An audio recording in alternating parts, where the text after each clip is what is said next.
I just need 1% of evidence that there is something good possible or something better is possible. Why do people still struggle even when they know what to do? Don't sit with your problems and don't think that there's no solution out there. One person will say, hey, someone left me, and the other person will say, someone left me because I'm not good enough. I've seen people that considered suicide and now they're completely happy and they live their lives and they cannot even remember why they considered suicide. What gives you hope? The biggest accomplishment, I replaced anger or a disappointment. Can people truly change? Our brain is automatically going to go towards the negative first because of that, because of its tendency to protect us. And do you think awareness could change that thinking pattern? I'm not lovable, I'm not smart enough, I always mess things up. It's not weakness to ask for help.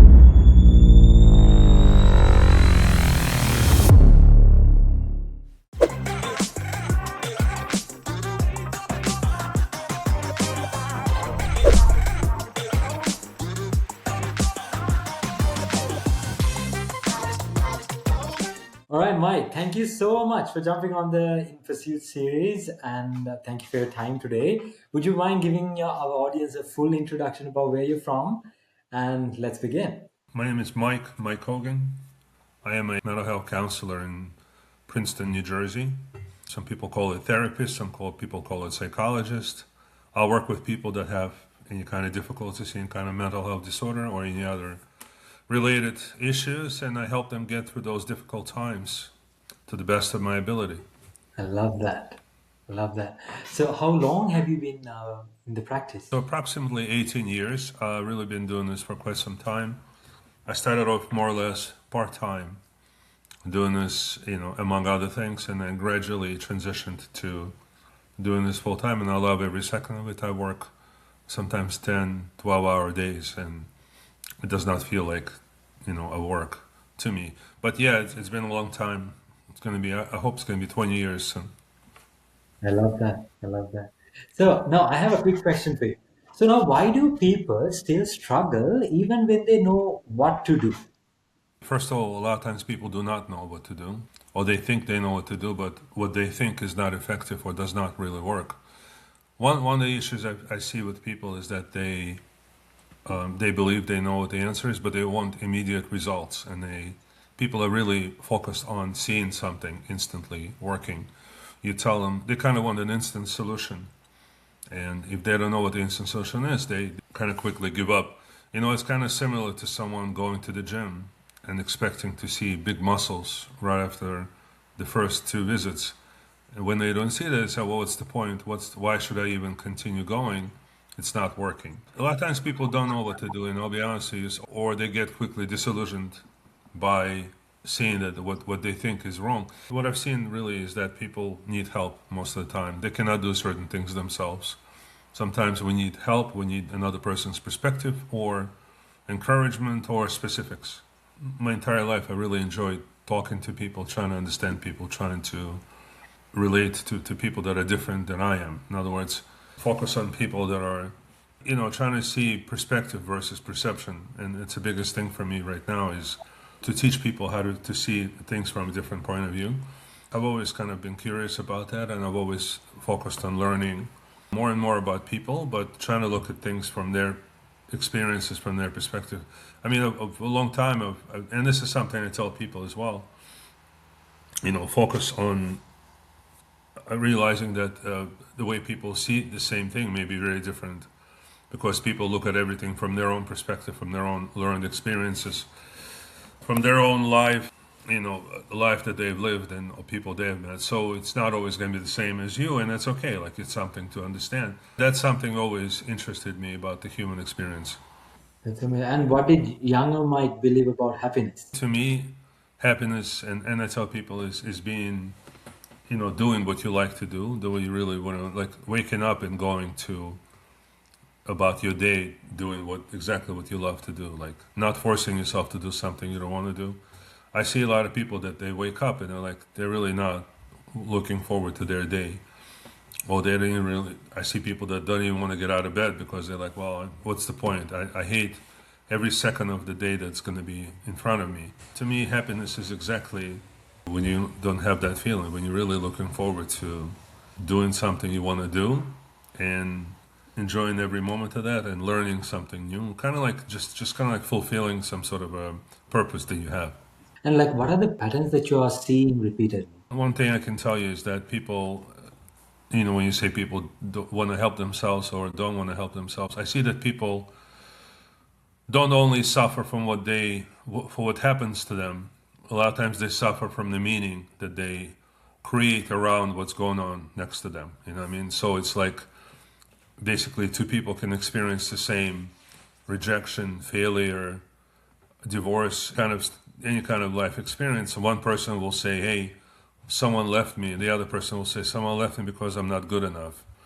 So, it's like a lot of times it's really about going back and asking, what's the meaning that I attach to to the experiences that happened to me. So most of the patterns are that people are kind of stuck in the same beliefs and they kind of continue to experience the world through the same painful lens that they've created as a result of something early in life, and they continue on instead of trying to change that.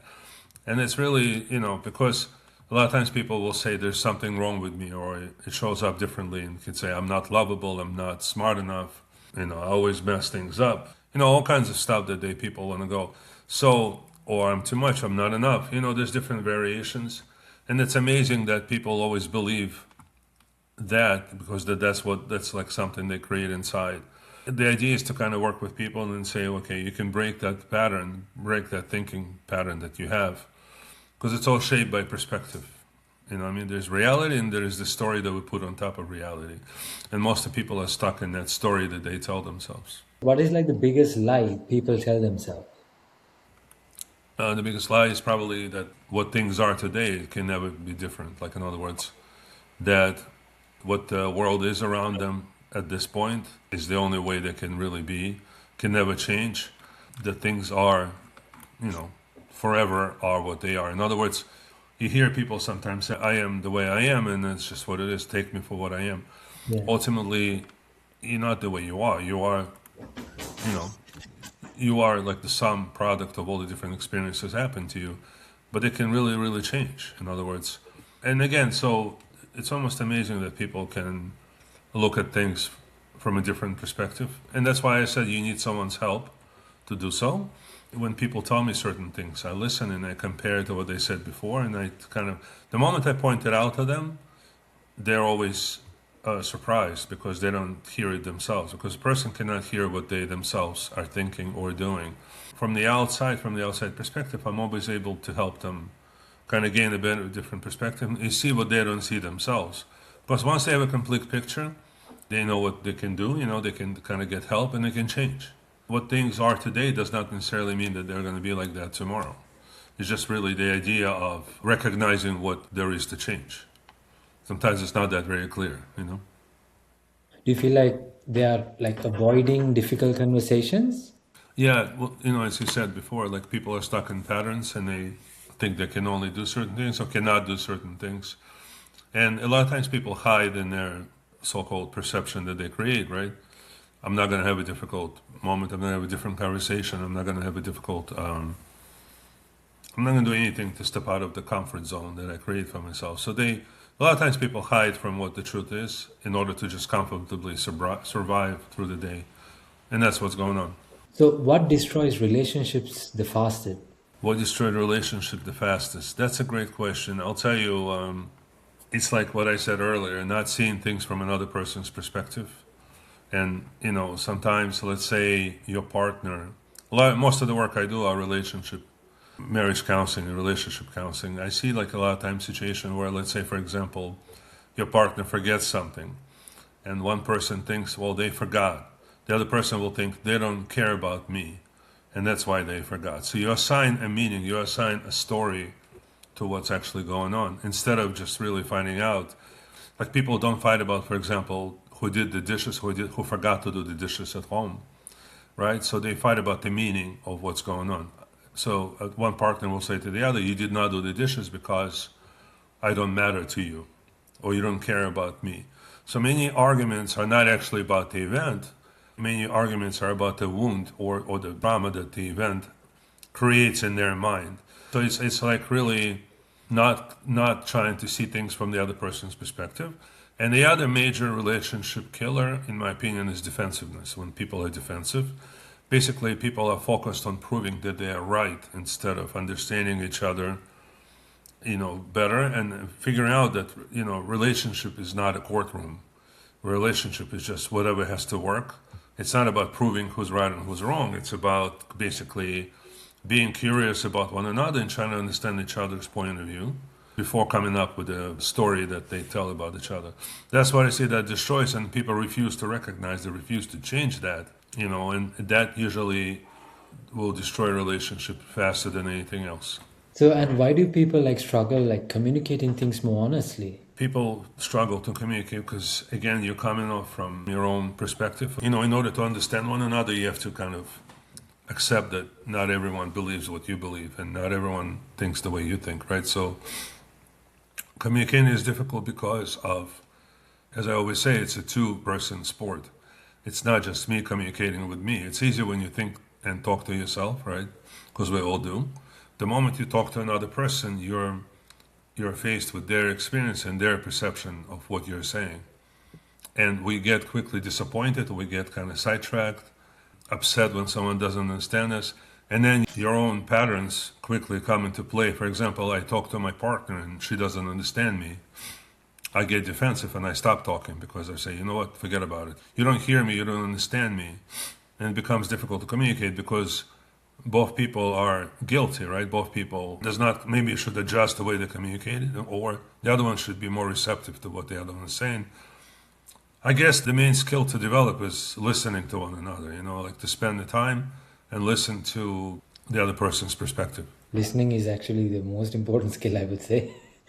Yeah, absolutely. I'm telling you, and people don't have it.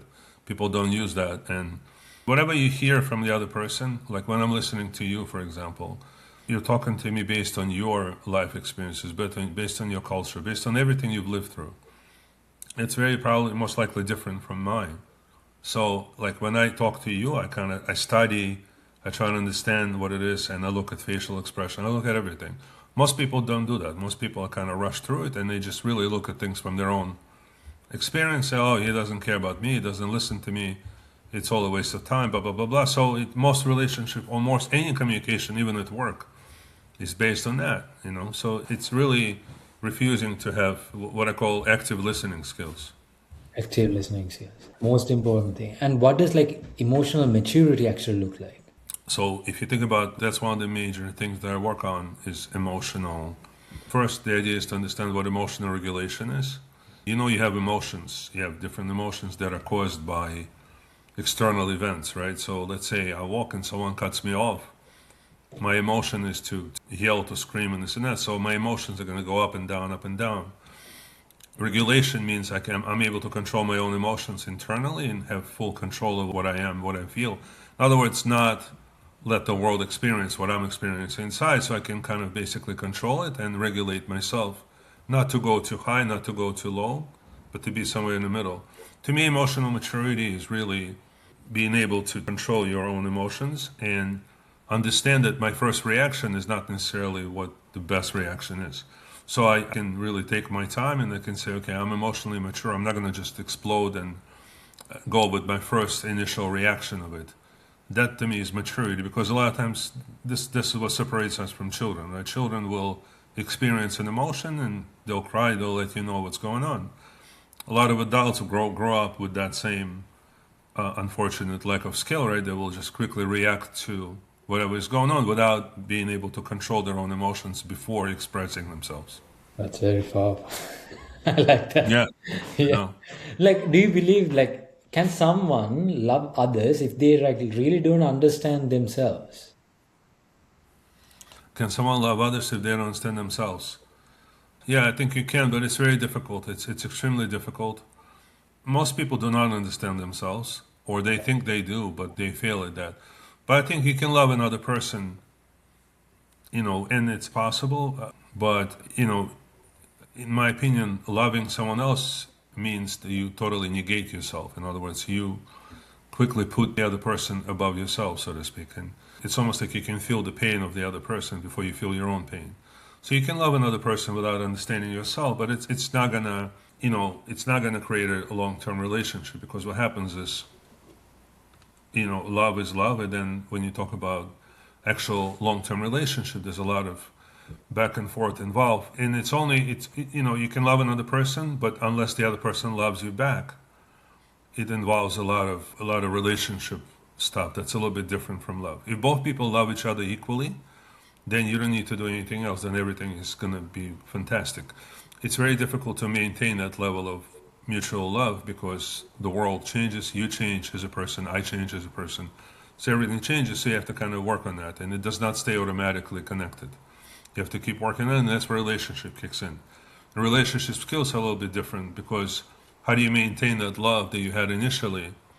It's something you have to almost work on yourself individually, and that's where you learn more about yourself, is when you kind of realize when you're dealing with someone for a long, long time. Do you believe like personal development would help a person understand? Personal development, Yeah. yeah. No, for sure, and that's the whole idea, but most people don't know what that means. Personal development, the physical development is you go to the gym and you work on that. Personal development in terms of emotional or psychological development is really learning to control, to understand, exactly as you said, to understand yourself, to become better at mastering your own emotions and reactions. If you think about it, reactions, it's all about that, because all different things happen to us. All the different events happen, different people you meet, different things happening in the world, right? Whatever, politics. If you don't understand, if you're not able to control yourself and not able to process your emotions and process your feelings, then you're not emotionally mature. And then what happens is you need to work on that. And that could be improved. In other words, those are, to me, are just skills that you can develop and you can improve on. Yeah. So, and what are conversations like that most relationships, if they are like brave enough to have it, that changes everything? What Yeah, conversations? right. And most people are not brave enough, right? Most people would rather, retreat and, stay away from everything else, because that's the difficult thing. The difficult thing is to manage disappointment, manage, process is never a simple process. It's always back and forth, up and down, so there's a lot of stuff going on, a lot of work. And how much of our own suffering comes from the stories we create? Yeah, I think all of it, really, if you think about it, right? Most of our suffering is coming from, people suffer because of the story that they tell themselves, right? That's why I just said earlier. In other words, it's all those beliefs. Like I said, for example, when someone, let's say I come and I come into the cafeteria and I sit at the table where there's two other people. We start talking, and suddenly those two people get up and leave. And I'm like, well, they left because they don't like me. They hate I'm not a good person. They don't want to sit next to me. So that's one possibility. Or the other possibility is they had to go. They were late for their meeting, or they're late for something else. So if I tell myself a story that they left because they don't like me, suddenly I'm suffering, right? Suffering comes from focusing on yourself and telling yourself a story that may or may not be completely rationally true. And the moment you're able to learn that, the moment you're able to approach that and understand that, then it becomes interesting. It becomes something you can change. And that's a lot of times I work with people. I tell them, hey, your initial reaction may not be, let's analyze it, let's rationally look at things, see where things are, and it becomes a whole different process. Why do you think they're straight going into negative thinking? And they're getting trapped in that. That's number one. But why do you think instantly when they are telling a story, it becomes a negative scenario? Why does that happen? Yeah, because I think a lot of times people's reactions are based on their life experiences, and most of us had certain disappointments, most of us certain experiences that were not the best. So I think our natural instinct is to protect ourselves. So your brain quickly tells you that, you know what, be careful, let's not expect something good, not to be disappointed, not to get hurt. So you always assume, and I always kind of say that our brain is automatically going to go towards the negative first because of that, because of its tendency to protect us. Our brain is not there to learn something new. Our brain is automatically, its function is to protect ourselves, to protect us, to make us survive, to think our way through survival, basically. So the brain will always shortcut to the best thing that's the safest and the best, most productive thing for you. So unless you train your brain to be a little bit different, it'll always go to the negative first. That's when you question it and you kind of slow it down. You say, hold on, let me think about it. Maybe my automatic reaction is not exactly what it is. And do you think like awareness could change that thinking pattern? Yeah, absolutely. So it's very possible to change that thinking pattern. It's just something you have to work on. You have to kind of challenge your own thinking first and then get away from it and hope, kind of see what reality may not be what I think. In other words, because I'm looking at everything based on my own perception, based on my own lens through which I look at everything, right? So, the moment you start to challenge yourself, you start to try to learn the difference. It's very possible that it's going to be very different. And a lot of times people see that and they learn to analyze their own thoughts and challenge their own thoughts. Yeah, like have you ever had a belief about yourself that turned out not to be true? Sure, often, many times. As you grow up, that's everybody. Anyone tells you they did not, it's not true. It's everyone, all of us kind of go through different experiences, different things. So you believe something about yourself. Sometimes may be exaggerated to the positive, sometimes it may be too negative. The way you see yourself, the way we all see ourselves, is never exactly what people see us from the outside. It's always different, right? So all of us have some beliefs, and then you learn to go through and change that, and that's okay. It's just, to me, that's a learning experience. So part of it is actually not to be upset about it, but part of it is to understand that it's a learning process, and that's okay. It's totally fine. No, you said people don't feel very happy about getting up in the morning and being very happy about what they're doing, right? So what gives you hope? Kind of like seeing that the change is possible and different things are possible. You just have to work on it. And the moment you see one thing works, I know it could work for other things. So, I'm more optimistic by nature. So to me, I just need 1% of a chance or 1% of evidence that there is something good possible or something better is possible. And then I'll keep working on it like you would not imagine. I'll continue working. So if I'm able to see something positive in one example, one instance, I'll keep working on it all day long, and then I have hope and I have a positive outlook. And what have you learned about resilience? Resilience, that it's something you can develop also. To me, it's a skill. Some people have it naturally. Some people are naturally more resilient and stronger, and others are not. So they have to kind of basically, that's what comes to learning about yourself, learning to understand yourself, and develop, a certain level of not giving up and just kind of being resilient and overcoming things. But that comes from understanding yourself, understanding possibilities that are not naturally in your mind, but you can develop them. Now, and the other thing is like, now I've worked with few people, Mike, and what happens is now, let's say they join the program and they work for about 16 weeks, they change their behavior and they get the result that they're after. But after a while, once they stop the program, they revert back into their old ways. Like, can people truly change? That's my real question. Yeah.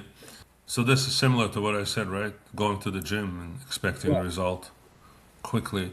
So if you think about it, people are what they are after many, many years of particular lifestyle, many, many years of the particular decision-making process, right?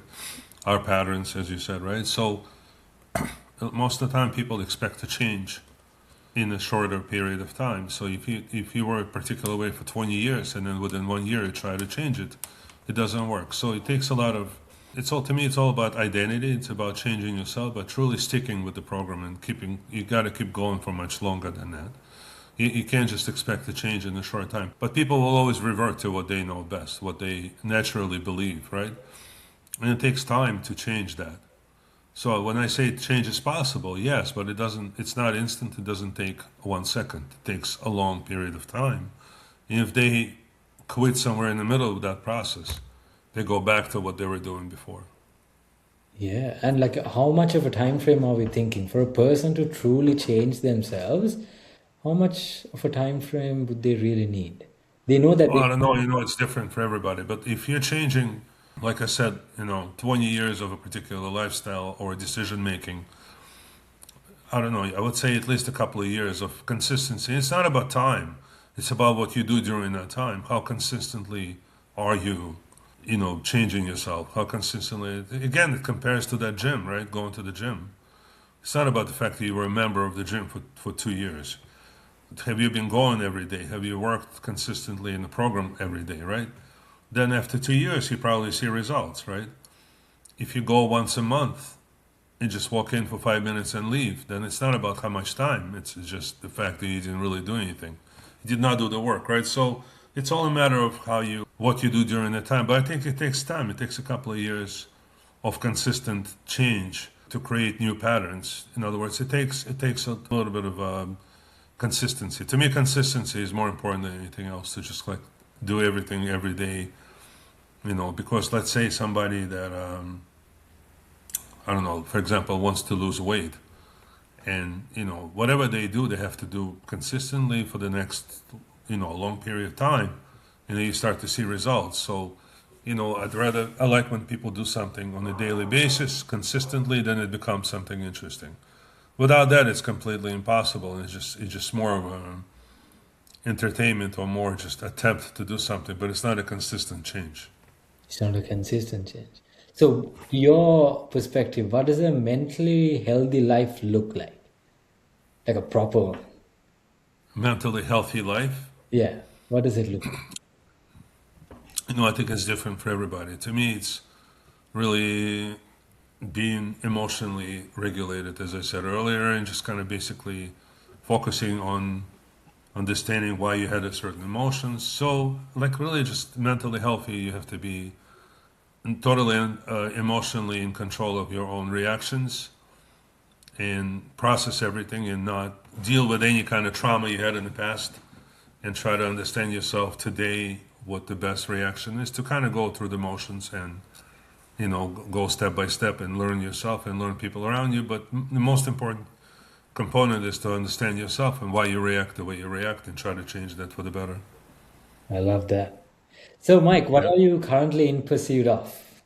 I'll tell you, my biggest, what I've been really working on and consistently lately been focusing on is trying to, help as many people as possible. What I found limitations of my work are the fact that I can only talk to so many people. I can only, even when I create videos, I create other stuff, I can only target and can only help so many people. So part of what we are doing now is I joined a few other people and we created technology to try to basically allow people to gain access to mental health, to gain access to help when and what they need. So we kind of basically, my latest challenge is to help as many more people that I can help individually, to create systems, create ways to help more people on a consistent basis. I saw you created an app, was it? Would you like to share with more on Yeah, that? sure thing. Yeah, we created an app. We called it OpenLine, and OpenLine was really designed to provide access to, if someone needs help right then and there, they can log in into the app and see who's around available to help them. So it's really a community of people that want to help one another. I see that people want to make an appointment with me, for example, and see, have a session or talk to me. I'll schedule it, let's say, for tomorrow or for the next Tuesday or whatever. Sometimes people can't really wait that long, and then say, well, can I talk to you today? I said, no, you can't, because I already have appointments with people just like you that got there before you, right? Okay, so what to do? And so they get into the app, and I encourage people that are able to help other people. So, for example, one veteran can log in and help another veteran, or one person that used to suffer from PTSD or from trauma and wants to just help another person and share their experiences, just talk. They can do that. So we created this app. We called it OpenLine, and it's available now. And I want more people to know about it. I want more people to get in there. There's no money. It doesn't cost anything. But, it can help a lot of people right there when they need help. I love that. So, Mike, what's the longest lesson that took you a while to actually learn? What? I think exactly what I said earlier is just that everyone is looking at things from a very different perspective. And that's the longest lesson that it took me to understand, because natural reaction is to look at everything from my point of view. And I think I learned over the years that everyone looks at things very differently, and that's okay. Like it's not a problem. My lesson is that, hey, you know what? You may not agree with me, but the idea is to respect one another and to be okay with it, and to be curious. Like I replaced. I think the biggest accomplishment, I replaced anger or a disappointment with curiosity. I mean, like, let me see why that person does not agree with me. Let me see why that person is thinking about the same thing I'm thinking about differently. That's interesting to me. Once you start to think about it from curiosity standpoint, it looks very different. It's like a different world out there, you know. So that to me is like so important. Probably have many fewer problems in the world, politically and otherwise, or in marriages or any other ways, if people kind of looked at things from each other's perspective. I love that. So, Mike, to wrap it all up, if someone is listening today carrying that burden and they haven't spoken about, what would you want them to remember or know? That what they believe today, what they think about today, and what they perceive to be the burden is not impossible, and it can actually change. You can change things. You just sometimes don't have all the tools, all the experiences in your life, and if you open up your mind and if you're not afraid to become a little bit vulnerable and say, you know what, I need help. It's not weakness to ask for help and kind of say, I have a burden in my life and I don't know how to deal with it. I don't know how to overcome it. It seems like it's impossible to move. And if you only listen to someone else's perspective, or you kind of allow someone else to help you, it could be a whole different world completely, totally. The reason why I'm so encouraged by that is that I've seen that actually happen. I've seen people that considered suicide and now they're completely happy and they live their lives and they cannot even remember why they considered suicide. Literally such cases that I talk to on a daily basis. So to me, that's like nothing is more important than being able to accomplish that, right? Isn't it amazing? And then so I see people that had a marriage that was completely in shambles, was falling apart. Let's say they were talking about divorce. Today I see they're living in great harmony and they love one another and everything is fine. Well, that's amazing to me. So in other words, I see that change is possible. You just sometimes don't know how and what and where. Well, that's fine. So you ask for help. But, that to me is like the most important part. I love that. So, Mike, where can they find you? Thank you so much for today. Would you like to share a bit about the audience about where they can find you on what are your platforms and if they have someone who's Yeah, I mean, we can put links in here. I'm on all social media. I'm on everywhere under the same thing. It's under my name, Mike Kogan. You can find things, under my company. But this app that I mentioned, OpenLine, we can put links 100%? with the podcast, I guess, right? So, but yeah, I'm easy, and I'll tell you, I'm always encourage people to reach out to me, even if I can't see them right then and there today, whatever. I can always either direct somewhere else, or I can tell them, give them some suggestion. And I'm never about money. Like if someone cannot pay, if someone can do it, I'll always find a way to help. But people should always reach out. That's my biggest suggestion. Always don't sit with your problems and don't think that there's no solution out there. So please give people my links, please give people my information, and I always welcome people to reach out, give comments, ask questions, whatever it may be. I don't mind. Absolutely fine. Thank you so much for today, Mike. That was a Pleasure. very Thank you important for conversation. the opportunity. No problem at all.